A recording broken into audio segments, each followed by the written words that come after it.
Hello दोस्तों, तो शुरू करते हैं अपने चैनल पे एक और नई मुहिम के साथ एक और नए वीडियो को। तो अब से जो मैं वीडियो स्टार्ट करके लेके आने वाला हूँ अपने इस चैनल पे वो वन शॉट वीडियोज़ होंगी। मतलब हम ये करने वाले हैं कि पूरे चैप्टर को एक ही बार में एक ही वीडियो में कवर कर देंगे। तो आप इसको चाहें तो फास्ट फॉरवर्ड में ले जाकर, अगर आपने पहले ये टॉपिक पढ़ रखा है तो फास्ट फॉरवर्ड में ले जाकर रिवाइज कर सकते हैं। और अगर आप चैनल पर नए हैं या आपने ये पहली बार पढ़ा है टॉपिक, तो पूरे वीडियो को ध्यान से देखें, बिना फास्ट फॉरवर्ड किए, बिना स्पीड में जाएं, तो आपको एक एक करके सारे टॉपिक अच्छे से प्यार हो जाएगा। मैं तो कह रहा हूँ टॉपिक के साथ। तो ये देख लेना आप लोग। हाँ, ये खास करके ये वीडियो उनके लिए भी होने वाली है जो 10वीं के बाद 11th में आके ये सोचते हैं कि क्या हमारे लिए साइंस है कि नहीं। तो हाँ, आप लोग एक बार इस वीडियो के थ्रू जाएं। अगर आपको ये वीडियो समझ में आ रही है तो देन ऑफ कोर्स आपको साइंस स्ट्रीम लेनी चाहिए। और बहुत अच्छे से, बहुत बढ़िया ढंग से मैं कोशिश करूंगा कि 9th और 10th में जो आपने बेसिक पढ़ा है मैं उससे रिलेट करके आपको पढ़ाऊं और समझा सकूं। एक अच्छे टीचर का यही काम होता है कि आपको टॉपिक इतने अच्छे से समझ में आए कि आपको सपने में भी वो चीज़ें याद आए। तो वादा करते हैं इस वीडियो के बाद आपको ये सपने में भी आने वाला ये टॉपिक, ये चैप्टर। तो आज का जो वीडियो होने वाला है वन शॉट का, वो हमारा टॉपिक होने वाला है क्लास 11th का chapter number 2, structure of atom. तो सवाल ये आ रहा होगा कि भाई यही चैप्टर क्यों उठाया मैंने। तो रीज़न ये है कि जहाँ भी आप लोग क्लास 11th में जब आप स्टार्ट करते हो तो चैप्टर 1 से स्टार्ट कर देते हो। अब समस्या ये है कि चैप्टर 1 का नाम है मोल कॉन्सेप्ट, जो कि पूरी तरीके से न्यूमेरिकल पर बेस्ड होता है। बच्चों, प्रॉब्लम बहुत ज़्यादा आएगी अगर आप मोल कॉन्सेप्ट डायरेक्ट स्टार्ट करते हैं। रीज़न, वो सारा चैप्टर में न्यूमेरिकल, मोल्स के बारे में, मॉलिक्यूल्स के बारे में है। तो इसीलिए मैं सोचता हूँ, मेरा एक पैटर्न है कि मैं पहले स्ट्रक्चर ऑफ एटम पढ़ाता हूँ। इसमें से जब धीरे धीरे आपको चीज़ें डील करने आ जाएगा, आपको न्यूमेरिकल छोटे छोटे सॉल्व करने आ जाएंगे, देन हम चैप्टर 1 पे बढ़ेंगे। तब आपको चैप्टर 1 बहुत ही ईजी लगेगा। सिर्फ 4 तरीके के क्वेश्चन कराऊंगा, चैप्टर 1 फिनिश हो जाएगा। हालांकि अभी हमारा टॉपिक है स्ट्रक्चर ऑफ एटम।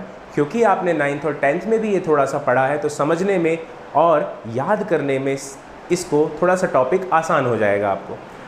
तो बात है एटम के बारे में, एटम की डिस्कवरी के बारे में। देखो, बहुत पहले से चला आ रहा है, लोग ये मानते थे कि ह्यूमन की जो बॉडी होती है, हमारा मानव शरीर, ये बना हुआ है बच्चों टिश्यू से।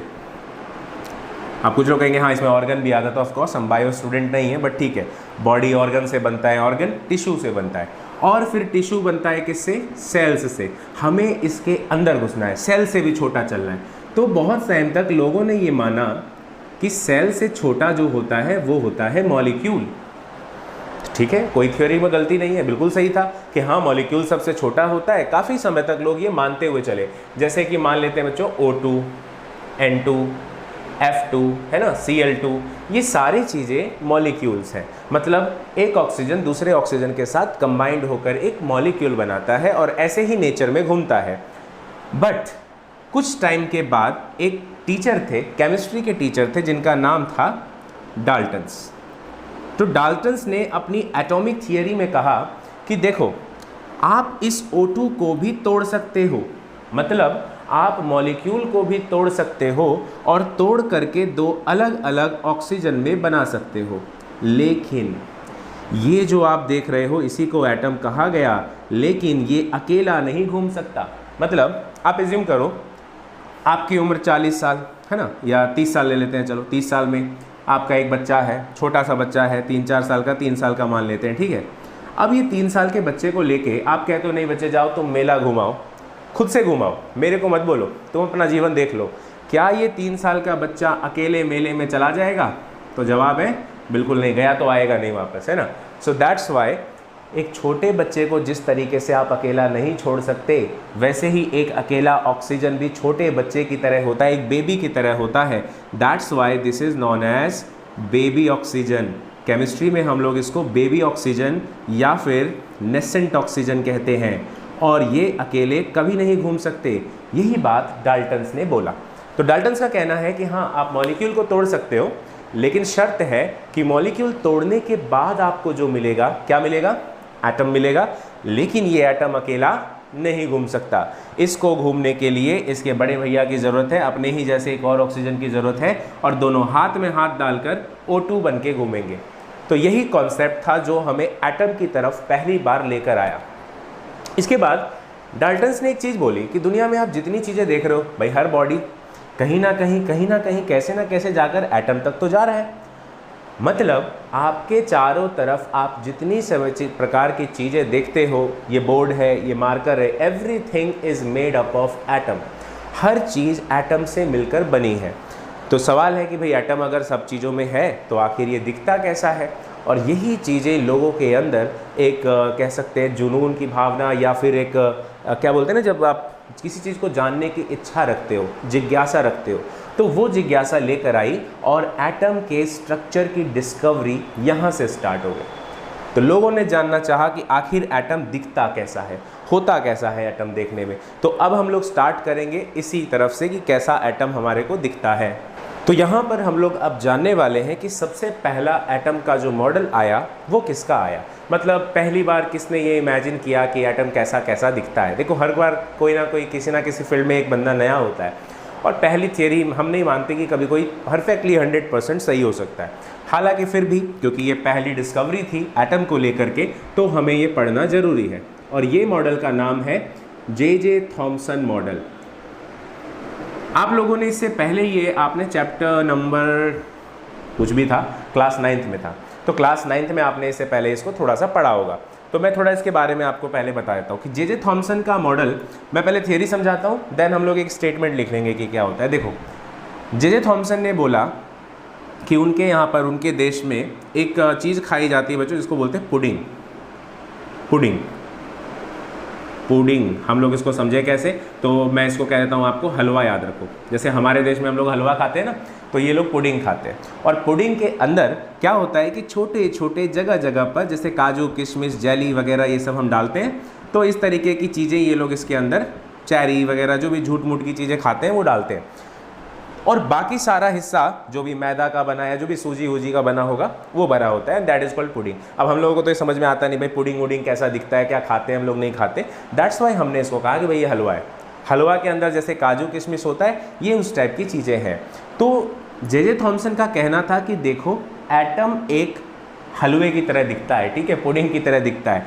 और इसमें आप जो ये डॉट देख रहे हो, जो आप ये काजू किशमिश चेरी देख रहे हो, ये बच्चों नेगेटिव चार्ज है, माइनस चार्ज है। और बाकी बचा हुआ सारा हिस्सा जितना बच गया वो सब पॉजिटिव चार्ज है। ध्यान रहे, मैंने यहाँ पर इलेक्ट्रॉन या प्रोटॉन की बात नहीं की। आई रिपीट, जे थॉमसन ने इलेक्ट्रॉन या प्रोटॉन की बात नहीं की। जे थॉमसन ने बोला कि there is a pudding in which, जो ये जेलीज होती हैं, these are like negative charge, और बचा हुआ सारा हिस्सा पॉजिटिव चार्ज होता है। अब देखो, अब जैसा हर मॉडल का होता है, हम लोग क्या करते हैं ना, इंडियंस जो है, हमारे अंदर एक बहुत अच्छी खासियत चीज़ है, हम चीज़ों को आसान करके पढ़ते हैं, है ना, बड़ा बाहियात या बड़ा मुश्किल करके नहीं पढ़ते। हमने इसका ईजी तरीका निकाल डाला, और ईजी तरीका क्या था, ये है तरबूज, ठीक है, वाटरमेलन। हमारे बच्चों को सिखाने के लिए हमने कहा कि देखो बच्चों, ये वाटरमेलन है। दूसरे देशों में नहीं कहते वाटरमेलन मॉडल इसको, लेकिन इंडिया में हम लोगों ने इसका नाम रख दिया बच्चों वाटरमेलन मॉडल। वाई?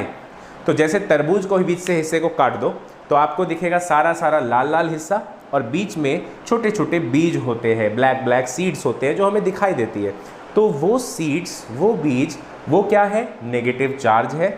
और बचा हुआ सारा का सारा जो लाल हिस्सा है वो क्या है, पॉजिटिव चार्ज है। तो ऐसा कहना था जे थॉमसन मॉडल का।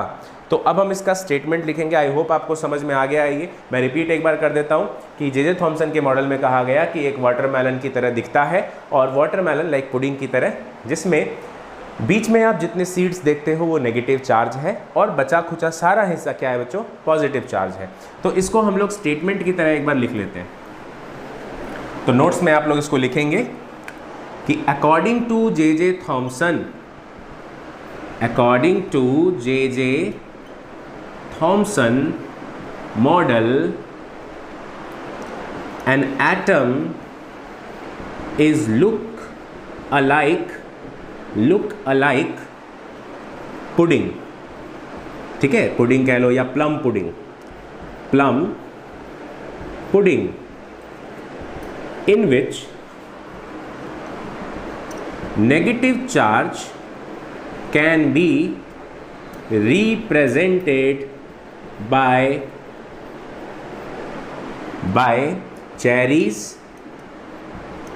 और जो भी आप उसके बीच में डाल रहे हैं, and positive charge is distributed all over, distributed all over the atom, atom के चारों तरफ पॉजिटिव चार्ज फैला हुआ है, ऐसा कहना था जे थॉमसन का। तो ये स्टेटमेंट आप लोग एक बार वीडियो को पॉज करके फटाफट अपनी कॉपी में लिख डालोगे, ठीक है, डालो लिख डालो। अब सुनो आगे इसके बाद, तो यहाँ पर कहा गया कि नेगेटिव पॉजिटिव दोनों चार्जेस हैं, तो इसीलिए ये चीज़ समझ में आई कि बच्चों बताओ मुझे, अगर जितना पॉजिटिव चार्ज हो उतना ही नेगेटिव चार्ज हो तो क्या एक दूसरे को कैंसिल नहीं कर देगा? एग्जाम्पल, -2 में +2 जोड़ो, आंसर तो 0 आता है। इसका मतलब एटम के ऊपर ओवरऑल कोई भी नेट चार्ज नहीं होता, एटम आपका न्यूट्रल होता है। आई रिपीट, एटम आपका न्यूट्रल होता है, ऐसा कहना था जे थॉमसन के मॉडल का। तो जे थॉमसन का मॉडल बड़ा ही बेसिक सा मॉडल था। भाई तरबूज की तरह कौन एटम को देखता है, और ऊपर से क्या सपना आया था आपको, मतलब आपने दिमाग में सोचा, लिख डाला और लोगों ने मान लिया। इतना आसान नहीं होता है ना, जीवन इतना इजी नहीं है, और लोग वो इतने इजी नहीं है, वो चीज़ों को इतने आसानी से तो एक्सेप्ट नहीं करेंगे। हम हैं साइंस स्टूडेंट, हम लोग सवाल पूछते हैं, है ना। तो सवाल पूछा गया, सवाल एटम को लेकर ही था कि भाई कौन सा एक्सपेरिमेंट किया आपने, ऐसे ही मान ले क्या। So that's why this model was not accepted for a longer period of time. कुछ समय तक उसको माना गया, लेकिन उसके बाद एक मॉडल आता है जिसने एकदम तहलका मचा दिया मार्केट में। तहलका मैं इसलिए कह रहा हूँ क्योंकि इससे पहले कोई भी मॉडल ने इतनी डिटेलिंग में बात नहीं की थी जितनी डिटेलिंग में अब ये मॉडल करने वाला है, या किसी भी मॉडल ने इससे पहले एटम के ऊपर कोई भी एक्सपेरिमेंट नहीं किया था। इस मॉडल ने एक्सपेरिमेंट करके दिखाया एटम पे। So this model was called Rutherford alpha rays scattering experiment. It is experiment, very important, most important आपके जेई के लिए, आपके नीट के लिए। आगे चल के जो बच्चे हैं वो इंजीनियरिंग का एग्ज़ाम देते हैं ना, मेडिकल का एग्ज़ाम देते हैं, आप अपने 11th का बेसिक बनाते हो, तो बच्चों हर जगह ये आपका काम आएगा। हो सकता है कि ये सब चीज़ें आपने 9th में 10th में पढ़ी हो, लेकिन जो मैं डिटेल में आज पढ़ाने वाला हूँ, मैं ये वादा करता हूँ बच्चों कि उस तरीके से, उस डिटेल में आपने ये चीज़ नहीं जाना होगा। आज मैं बहुत अच्छे से एक एक करके इसको पैटर्न की तरह से पढ़ाने वाला हूँ, ठीक है। तो इस मॉडल के अंदर हम लोग क्या देखते हैं बच्चों कि रदरफोर्ड ने पहली बार अल्फ़ा रे का इस्तेमाल किया, है ना। अल्फ़ा रे क्या होता है, तो पहले तो ये भी जान लेते हैं हम लोग कि अल्फ़ा रेज क्या होता है, तभी एक्सपेरिमेंट को आगे बढ़ाएंगे। देखो, अल्फ़ा रे लेने का भी एक कारण था। आप लोग चीज़ें सिर्फ रट मत लिया करो, साइंस से स्टूडेंट होने के नाते आपको ये चीज़ें पता होनी चाहिए कि अगर कोई चीज़ वो ले रहा है तो बच्चों क्यों ले रहा है। देखो, alpha rays are positively charged helium nucleus. क्या होता है? पॉजिटिव चार्ज हीलियम का न्यूक्लियस होता है। तो यहाँ पर इंपॉर्टेंट चीज़ है कि ये कैसा चार्ज होता है? पॉजिटिवली चार्ज होता है। मतलब एक हीलियम का न्यूक्लियस जो कि पॉजिटिव चार्ज है, हम उसको, रदरफोर्ड ने उसको इस एक्सपेरिमेंट में इस्तेमाल किया। तो दिमाग में रखना पॉजिटिव चार्ज। अब क्यों, तो वो मैं अभी बताता हूँ आपको। देखो क्या चीज़ है। तो जे थॉमसन ने इससे पहले क्या बोला था कि एटम कुछ इस तरीके का वाटरमेलन जैसा दिखता है, पुडिंग जैसा दिखता है, कि जिसमें सीड्स जो होते हैं वो बीच बीच में प्रेजेंट होते हैं, राइट। और चारों तरफ जो वाटरमेलन का रेड कलर होता है, लाल लाल फैला होता है ना, देख के एकदम मन करता है, गर्मी आ रही है भाई, अब तो दोबारा खाने की ज़रूरत भी है, तो हम लोग बहुत खाते हैं इसको गर्मियों में इंडिया में। तो चारों तरफ जो रेड रेड फैला हुआ रहता है ना एकदम, तो ये जो है पूरा पॉजिटिव चार्ज है। तो भाई कहने का ये मतलब कि तरबूज में कोई जगह होती है क्या? है कोई जगह? कहीं नहीं, पूरा तो भरा हुआ है, सॉलिड है। तो भाई अगर सॉलिड है एटम और उस सॉलिड में भी चारों तरफ प्लस फैला हुआ है, तो अगर रदरफोर्ड सोचो आप पॉजिटिव रेज के ऊपर डाल रहा है, तो आप जानते हो प्लस हमेशा प्लस को धक्का देता है। जिसको चार्जेस से ना समझ में आ रहा हो आपको 11th में, तो आप बच्चों बचपन में एक मैग्नेट का गेम खेला होगा। मैग्नेट में नॉर्थ पोल और नॉर्थ पोल, दूसरे मैग्नेट का नॉर्थ पोल रिपेल करते हैं, नॉर्थ पोल साउथ पोल को अट्रैक्ट करता है। तो रूल ये है कि अपोजिट चार्ज आपस में रिपेल करते हैं। तो अगर पूरे एटम में प्लस फैला है और रे में भी प्लस ले रहा हूं तो क्या करना चाहिए, रिपेल करना चाहिए। इसका मतलब एटम का जो पॉजिटिव चार्ज जो आ रहा है, रे आ रहा है, ये ऐसे मुड़ जाना चाहिए। सारे रेज ऐसे मुड़ जाने चाहिए भाई, इस तरीके से। कोई भी रे अंदर नहीं जाना चाहिए, जगह ही नहीं है तो जाएगा कैसे। आपकी क्लास में आप सोच के देखो, जब आपकी क्लास में बेंच डाली होती है, इस टाइप से बच्चों का सिटिंग अरेंजमेंट होता है, और टीचर्स कहाँ पर मूव कर सकती है, टीचर इस बीच में मूव करते हैं। इस बीच में क्यों, इस बीच में मूव करने का रीज़न है कि यहाँ जगह खाली है, इधर से मूव नहीं कर सकते। तो यही था एक्सपेरिमेंट कि अगर टीचर को यहाँ से जाने को कहूँ और टीचर ना जा पाए तो रूल ये निकलेगा कि जे थॉमसन सही था, क्योंकि पूरे में एटम भरा हुआ है। लेकिन हुआ कुछ अलग ही। रदरफोर्ड का मॉडल इसीलिए सबसे बेस्ट मॉडल था उस टाइम का, और नोबेल प्राइज़ विनर भी था। मतलब काफ़ी अच्छा, बहुत ही गजब तरीके से एक्सप्लेन किया। तो चलिए इस मॉडल के अंदर एंटर करते हैं और इसको पढ़ के देखते हैं। तो रीज़न आपको समझ में आ गया, पॉजिटिव चार्ज क्यों लिया। पॉजिटिव चार्ज लेने का रीज़न था कि अकॉर्डिंग टू जे थॉमसन पूरे मॉडल में पॉजिटिव चार्ज फैला हुआ है, और अगर ऐसा है, अगर जे थॉमसन सही है तो हमारा अल्फा रे डेविएट हो जाना चाहिए, मुड़ जाना चाहिए, बैंड हो जाना चाहिए। चलो तो एक्सपेरिमेंट करके देखते हैं। देखो रदरफोर्ड का एक्सपेरिमेंट का एक अरेंजमेंट में बना रहा हूँ। तो बच्चों इस तरीके का एक लेड चैम्बर होता है। ये जो चैम्बर है ये लेड का बना हुआ है, लेड चैम्बर, और इसके अंदर एक सब्सटेंस रखा है जो कि कहलाता है radio active substance.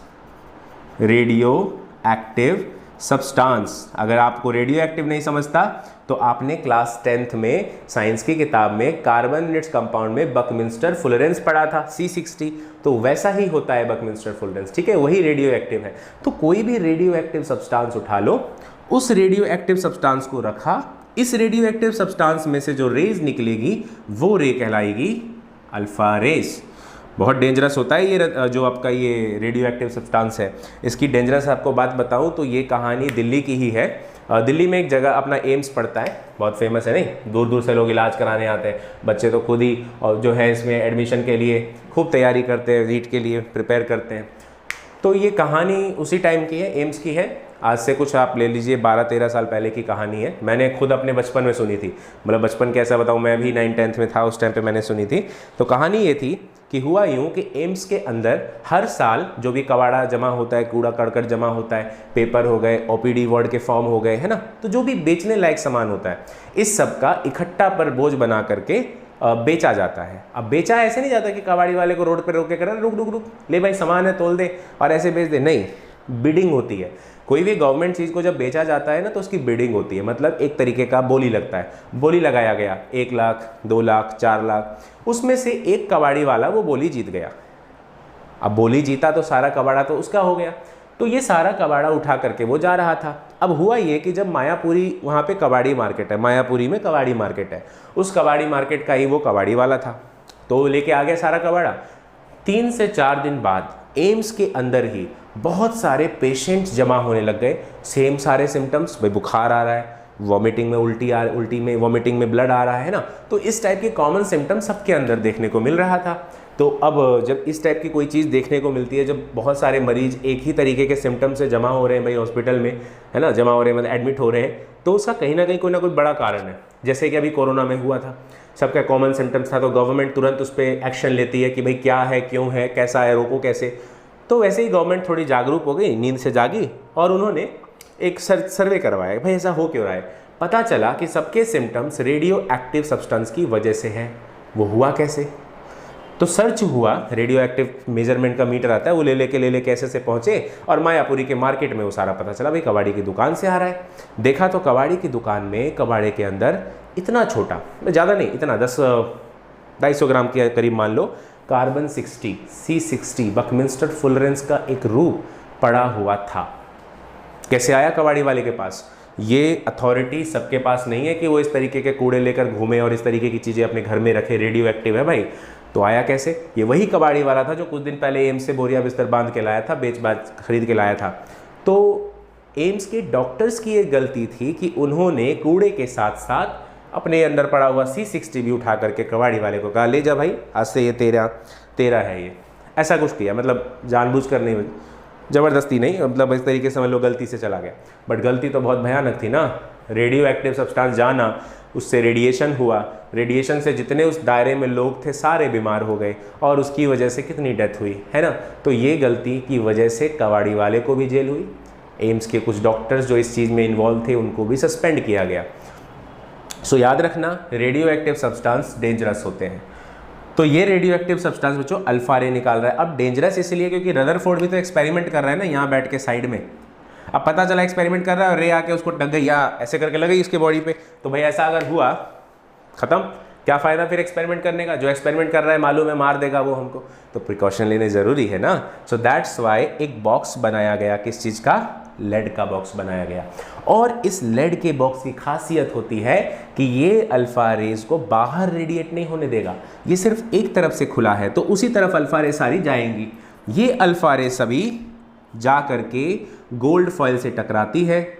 Gold foil reason था गोल्ड लेने का कि गोल्ड के पास दो ऐसी प्रॉपर्टी है जो बहुत खास है। कौन सी, तो मेलिएबिलिटी और यस डक्टिलिटी, दो चीज़ें हैं ऐसी जो गोल्ड के पास बहुत ही खास है। 10th क्लास की एक लाइन है बुक की आपकी कि 1 ग्राम सोने से आप चाहो तो 2 किलोमीटर लंबी तार बना सकते हो खींच करके, मतलब खींचते जाओ, गर्म करके खींचते जाओ, आप तार बना सकते हो। तो वो वायर खींचने की प्रॉपर्टी डक्टिलिटी, और पीट पीट कर शीट बना सकते हो, ये प्रॉपर्टी मेलिएबिलिटी। दोनों प्रॉपर्टी की वजह से गोल्ड फॉयल लिया कि बहुत पतला हो, इतना पतला हो कि साफ साफ एटम जो है समझ में आए कि हाँ यहाँ पर एटम है। और जैसे ही अल्फा रे से क्रॉस करता है तो इस रे के पीछे यहाँ पर एक स्क्रीन लगाई गई। भाई खुद तो जाके देखेगा नहीं ना, रदरफोर्ड खुद को बचाने के लिए तो लेड लगा रहा है। इधर क्या ऐसे आंख ले जाके देखे कि हाँ भाई आ रहा है कि नहीं आ रहा है अल्फा रे, नहीं, ऐसा नहीं कर सकता ना भाई। तो कैसे दिखे अल्फा रे, अल्फा रे तो दिखते नहीं है भाई, रेज थोड़ी ना दिखती है। सो दैट्स वाई एक स्क्रीन लगाया गया। This screen was called photo sensitive screen. क्या होती है, फोटो सेंसिटिव स्क्रीन। फोटो माने लाइट, लाइट सेंसिटिव है, लाइट पड़ेगा तो ग्रीन स्पार्किंग होगी। और ये बना होता है बच्चों जिंक सल्फाइड का, जिसपे जब कोई भी इलेक्ट्रॉन या पार्टिकल या रेज टकराएगा तो ग्रीन कलर का स्पार्किंग होगा, तुरंत ग्रीन कलर जलेगा और पता चल जाएगा रेज कहाँ पर आके टकराई है। अब खुद तो जाके प्रकार लेके नापेगा नहीं ना रदरफोर्ड की, हाँ इतने एंगल पर आके टकराया। तो इसके लिए भी उसने एक सेटअप किया, इसके पीछे एक डिटेक्टर लगा दिया। ये था बच्चों मूवेबल डिटेक्टर। इसका काम क्या है, तो ये पीछे ऐसे ऐसे ऐसे ऐसे घूमता रहता है और घूम घूम कर सारी रीडिंग लेता है कि किस एंगल पर आपका रेज आके टकराया। मतलब रदरफोर्ड को कुछ नहीं करना है, एक बटन है, दबाया, सारा कारनामा हो गया। नहीं याद है वो नॉर्थ कोरिया का बंदा कहता है कि भाई कुछ भी करेगा तो बम चला दूंगा, एक बटन है मेरे पास बस। सिमिलर रदरफोर्ड एक बटन दबा रहा है, सारा अल्फा रे निकला यहाँ से और गोल्ड फॉयल से पार करता हुआ स्क्रीन से टकराया। स्क्रीन पे किस एंगल पे टकराया, ये photo detector, movable detector measure कर लेगा और वो ऑब्जर्वेशंस दे देगा। तो ये था सेटअप ऑफ रदरफोर्ड। अभी मैंने ऑब्जर्वेशंस नहीं बताया, मैंने सिर्फ सेटअप बनाया।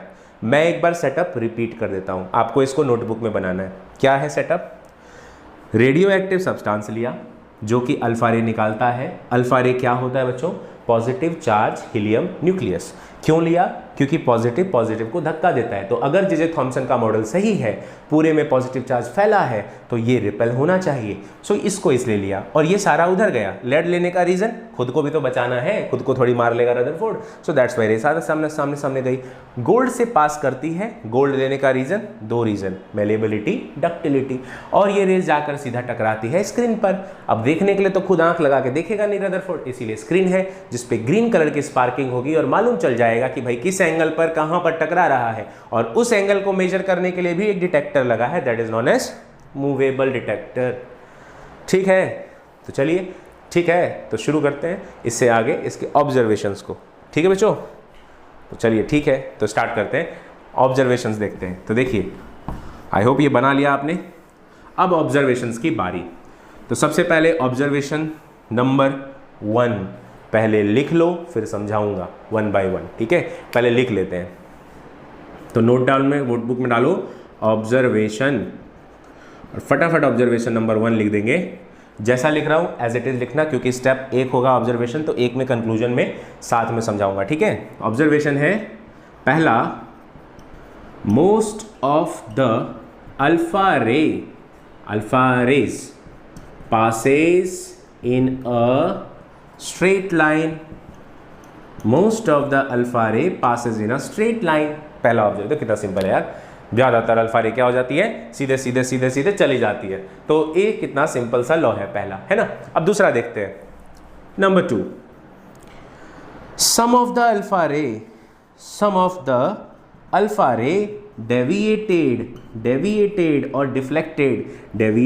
or deflected by some small angles, थोड़े से एंगल से मुड़ गए बच्चों।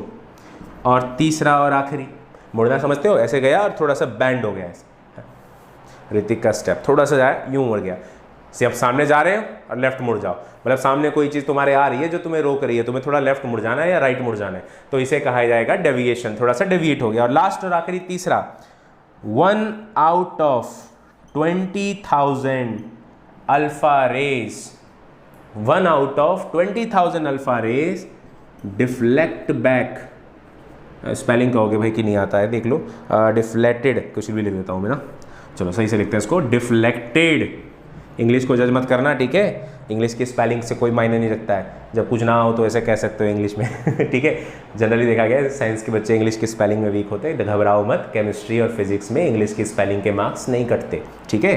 तो डिफ्लेक्टेड, अभी भी कई बार ना मैं ऐसी चीज़ें गलत लिखता हूँ, देखो आप भी शायद गलत लिखते हो कई चीज़ें, मैं एक बार बताता हूँ। वैक्यूम कैसे लिखते हैं, तो कई बच्चे कहेंगे भाई वैक्यूम तो ऐसे लिखते हैं, तो नहीं, मैं भी ऐसा ही लिखता हूँ, इवन मुझे पता है सही तरीका क्या है फिर भी, बट सही तरीका बच्चों ये है कि VACCUM, ये है वैक्यूम, देख रहे हो। तो इस तरीके से कुछ स्पेलिंग्स होती है जो वो है, बट कोई बात नहीं, इसके भी नंबर नहीं कटते, मिलते हैं, ठीक है। तो 1 out of 20,000 अल्फा रे डिफ्लेक्टेड बाय 180 डिग्री। फटाफट ये ऑब्जर्वेशन उठा के चिपका दो, एज इट इज चिपका दो, तब किसका कंक्लूजन देख सकें। तो ऑब्जर्वेशंस आपने लिख लिया, आप चलते हैं फिर कंक्लूजन की तरफ बढ़ते हैं। तो रदरफोर्ड का क्या कंक्लूजन निकला इन सभी पॉइंट्स से, अगर नोट ना किया भाई तो रोक लेना, पीछे चले जाना, अच्छी फैसिलिटी है यार आप लोगों के समय में, तो मेरे टाइम में तो नहीं होता था ये यूट्यूब होता तो भाई कितना बढ़िया रहता, हम भी पढ़ते, बैकग्राउंड में पीछे जा के पढ़ सकते थे, क्लास रिकॉर्डिंग मिल जाती बढ़िया से, है ना। तो इतनी सारी जब फैसिलिटी है आपके पास, तो थोड़ा सा पढ़ो, थोड़ा सा एफर्ट डालो, है ना, चीज़ों को सीखने की कोशिश करो, यूट्यूब का सही इस्तेमाल करो, बहुत मज़ा आएगा, बहुत सारी चीज़ें हैं साइंस में, है ना, जानने के लिए। चलिए तो कंक्लूजन पे आते हैं। देखो बच्चों, कंक्लूजन नंबर 1, कंक्लूजन का मतलब होता है रिजल्ट, क्या मतलब निष्कर्ष क्या निकलता है। तुम कोई चीज़ देखते हो, है ना, देख रहे हो भाई, देख के क्या पता चल रहा है, कुछ सोचोगे कि खाली दिमाग में लाते रहोगे, कोई रिजल्ट भी तो निकलेगा।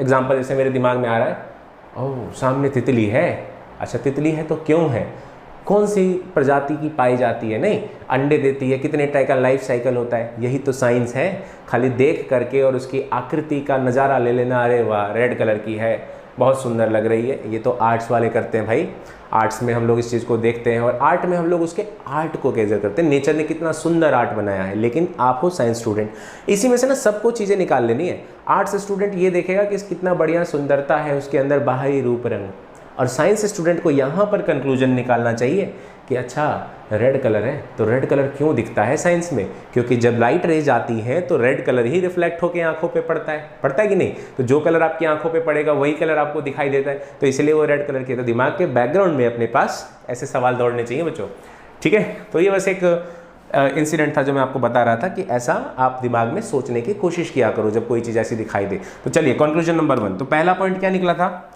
कि most of the alpha ray, notebook में देखो जो लिखा है अभी तुमने, most of the alpha ray passes in a straight line, ज़्यादातर अल्फा रे सीधा सीधा निकल गया। भाई कैसे निकल गया, अभी मैंने थोड़ी देर पहले कहा था आपसे कि अगर आपके स्कूल में इस तरीके का बैठने का अरेंजमेंट है, 2 डेस्क इधर 2 डेस्क इधर 2 डेस्क इधर, ये डेस्क है और इस पर बच्चे बैठते हैं यहाँ के, है ना, टीचर कहाँ घूम सकता है भाई, क्या टीचर इधर जा सकता है, तो सवाल है नहीं भाई नहीं जा सकता, जवाब है नहीं जा सकता है। क्यों, क्योंकि ये रोकेगा, टकरा जाएगा ना, माथा के पार फूट जाएगा, कैसे जाएगा। सो कहाँ से जा सकता है, वो जा सकता है इस बीच से, यहाँ बीच में जगह खाली है और खाली जगह में भाई चल सकता है आदमी, है ना। मैं यहाँ पे चल पा रहा हूँ, देख रहे हो क्यों चल रहा हूँ, क्योंकि यहाँ पे क्या है, खाली जगह। मैं दीवार में घुसने की कोशिश करूँ, क्या घुसूंगा, दीवार रोकेगा ना मुझे, मैं नहीं मूव कर सकता।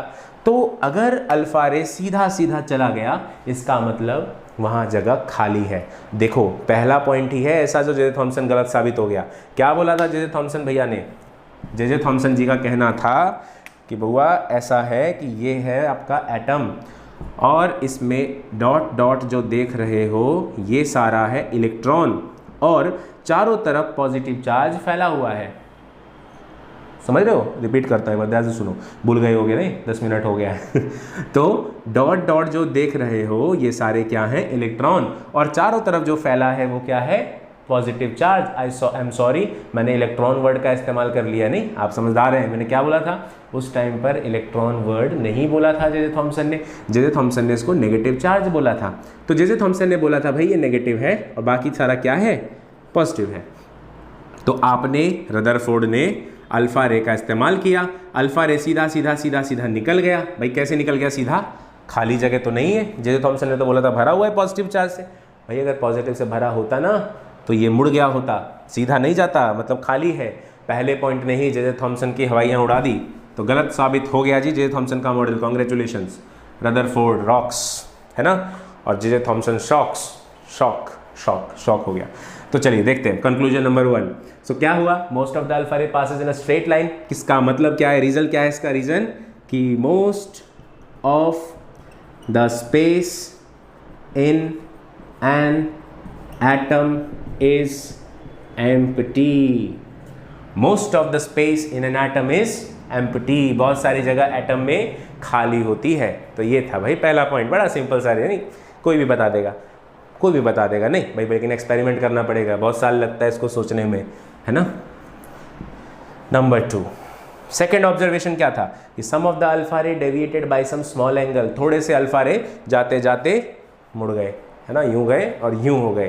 तो भाई मुड़ने का रीजन क्या रहेगा, पॉजिटिव को कौन धक्का दे सकता है, पॉजिटिव, यानी जरूर वहां पॉजिटिव चार्ज है। इससे ये पता चला there must be some positive charge, there must be some positive charge present in an atom. एक एटम में पॉजिटिव चार्ज जरूर होना चाहिए, ऐसा तो है तो है, पॉजिटिव चार्ज तो जरूर है। तो जे जे थॉम्सन ने कहा था ना नेगेटिव भी है पॉजिटिव भी है, रदरफोर्ड भी कह रहा है पॉजिटिव है लेकिन पूरे में नहीं है, पूरे में तो खाली देख रहा है। तो तीसरे रूल ने सारा पॉइंट समझा दिया, तीसरे रीजन, तीसरे कंक्लूजन में। थर्ड में कहा गया, ऑब्जर्वेशन क्या था, सिर्फ एक अल्फा रे आउट ऑफ 20,000 अल्फा रे। आपकी ना 9th क्लास की एक बुक है एनसीईआरटी साइंस की, उसमें एक लाइन लिखी हुई है 12,000, 1 आउट ऑफ 12,000, वो गलत है, उसको राउंड बड़ा बड़ा बनाना, काट देना, है ना। किताबों को गलत करने का क्या सुकून है, गजब ही मज़ा आ जाता है, नहीं लगता है हाँ भाई हम भी साइंटिस्ट है, गलत निकाल दिया, निकाल दो गलती, ठीक है, बन जाओ साइंटिस्ट। काटो वहाँ 12,000 को बड़ा सा और वहाँ लिखो 20,000, आगे से बच्चों को यही समझाना, ठीक है। तो एक रे आउट ऑफ 20,000 रे क्या होता है, वापस आ जाता है 180 से। तुम सोच के देखो बच्चों, मैं खड़ा हूँ, ठीक है, मेरे साथ तुम भी खड़े हो, जितने हैं लोग 20,000 लोग सारे खड़े हैं और सबके हाथ में एक एक बॉल है। हम सब क्या करते हैं, हमारे सामने एक दीवार है, वी डोंट नो कि दीवार कितनी बड़ी है, कितनी चौड़ी है, कितनी पतली सी है, और हमने बॉल फेंका, सबने, मैं फेंक रहा हूँ, 20,000 लोग भी फेंक रहे हैं, और टकरा कर जो बॉल आती है ना वो सिर्फ मेरे हाथ में आती है। जादूगर नहीं हो कि मेरे पास ही आई है, इसके पीछे का कारण है भाई, दीवार जो मेरे सामने है ना वो मेरे ही सामने है, बाकियों के सामने कोई दीवार नहीं है, खाली जगह था और चला गया सीधा सीधा। तो कुछ ऐसा हो रहा है कि जब मैंने बॉल फेंका तो भाई दीवार ये रही, इससे टकराकर वापस आ गई, लेकिन बाकी सबके आगे दीवार नहीं थी, वो सीधे सीधे चली गई।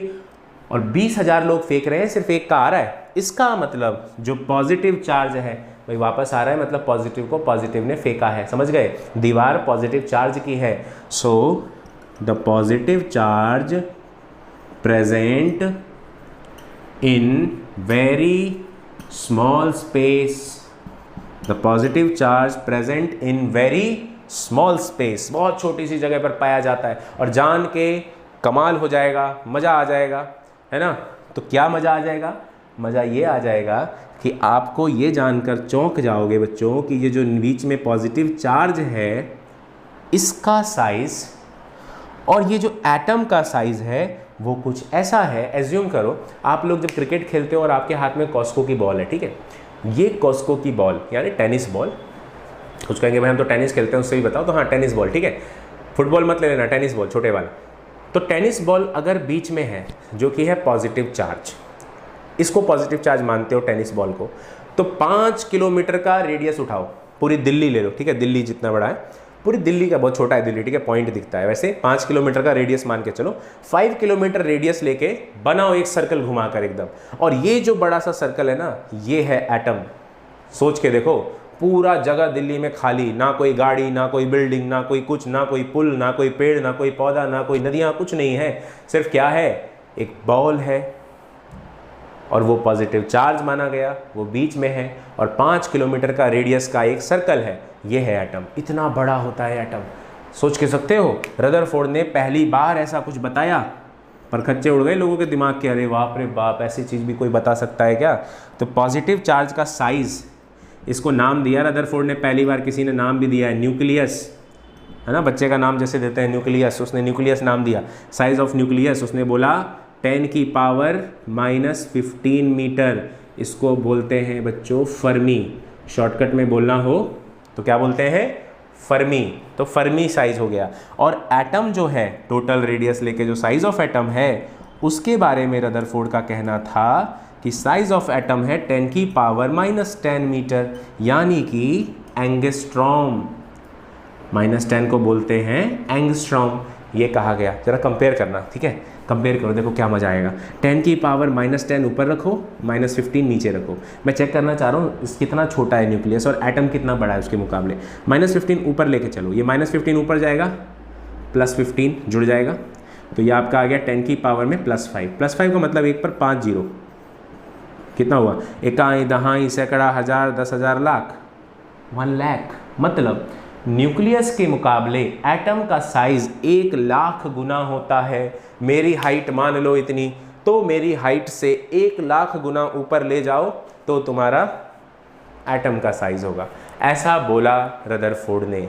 पहली बार किसी ने एक्सपेरिमेंट के थ्रू कुछ इतना कमाल का बताया था। सो दैट्स वाई लोगों तो पूजा करने लगे, अरे वाह भैया, कहाँ है पैर आपके, कहाँ हो रदरफोर्ड साहब, गजब कर दिया, कमाल कर दिया इस बंदे ने, है ना।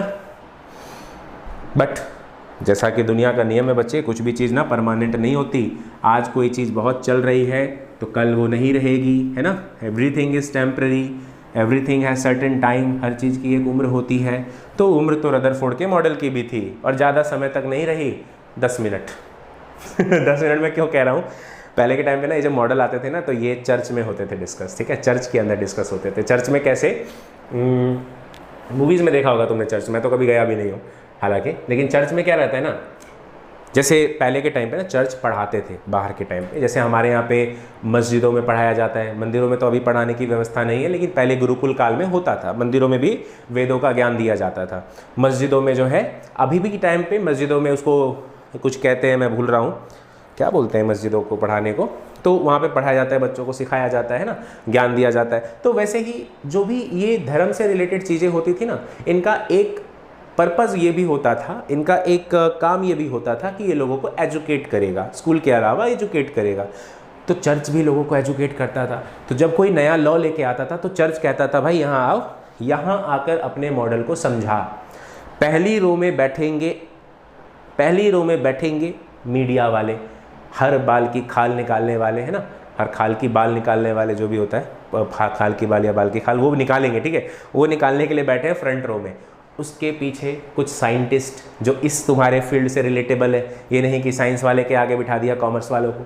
अब रदरफोर्ड समझा रहे हैं और वो कह रहे हैं क्या है भाई, वर्ड गिन रहे हैं, नो, उसको नहीं। साइंस है तो साइंस की फील्ड का जो भी महारत है वही महारत ही वहाँ बैठेगा, वो बैठ गया। और उसके पीछे कुछ लोग, टीचर्स वगैरह, और बालकनी होती है चर्च में, उस बालकनी के अंदर स्टूडेंट्स, PhD स्टूडेंट्स जो नोट्स लेंगे, ठीक है। तो ये पैटर्न होता था उस ज़माने में। तो रदरफोर्ड यहाँ खड़े होकर एक्सपेरिमेंट बता रहे थे अपना, सब समझा दिया, मैं था, मेरे को रदरफोर्ड मान लो, ठीक है। तो मैं एक्सप्लेन कर चुका हूँ, अब मैं कहूँगा बच्चों सवाल, सॉरी मीडिया सवाल पूछेगी, लोग पीछे सवाल पूछेंगे। उस सवाल का जवाब रदरफोर्ड नहीं दे पाए। तो भाई इतना बड़ा साइंटिस्ट, इतना गजब एक्सपेरिमेंट, कौन सा सवाल था जो नहीं बता पाए? वही इसकी लिमिटेशन बन गई, कमी बन गई। लोगों का काम है कहना, छोड़ो कल की बातें, कल की बात पुरानी। हालांकि 10 मिनट बात पुरानी है, बस 10 मिनट के अंदर मॉडल को पुराना बना दिया, 10 मिनट के अंदर लिमिटेशन निकाल के रख दी लोगों ने। लिमिटेशन ये था, क्या था सुनो, बड़ा इजी सा और बड़ा सिंपल सा है ना, लोग बड़ा आसान तरीके से समझते हैं। देखो कैसे, मान लो कि ये आपका जगह है जहाँ आप रहते हैं। एग्जाम्पल, आप कहीं भी रहते हो, दिल्ली के सरिता विहार में रहते हो या रोहिणी में रहते हो, नहीं तो कोई एक लोकेलिटी मान लो और 2 रोटी खा लो।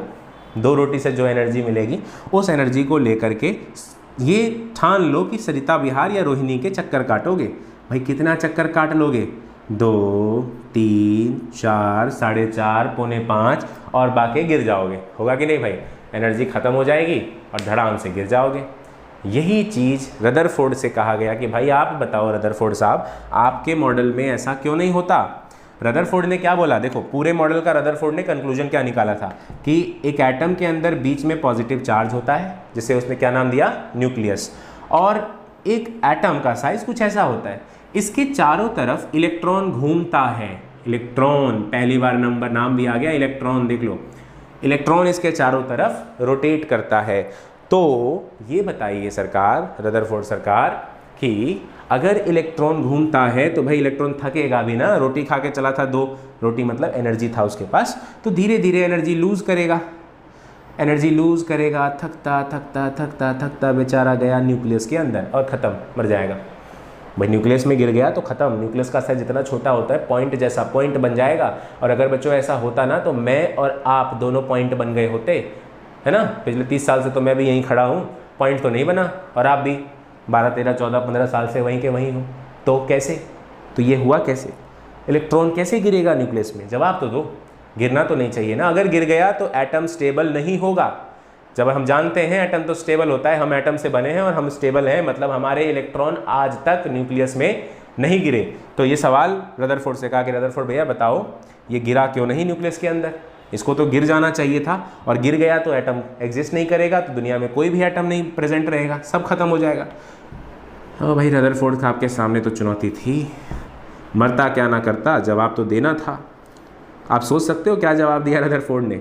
रदरफोर्ड साहब ने बोला कि सुनो मीडिया वालों, आप लोग प्लैनेट समझते हो? सूरज के चारों तरफ, सन के चारों तरफ अपना अर्थ जो है ना वो चक्कर लगाता है, ऐसे घूमता है। और अगर घूमता है तो क्या आज तक इन करोड़ों सालों में क्या पृथ्वी सूरज के अंदर गिरी है?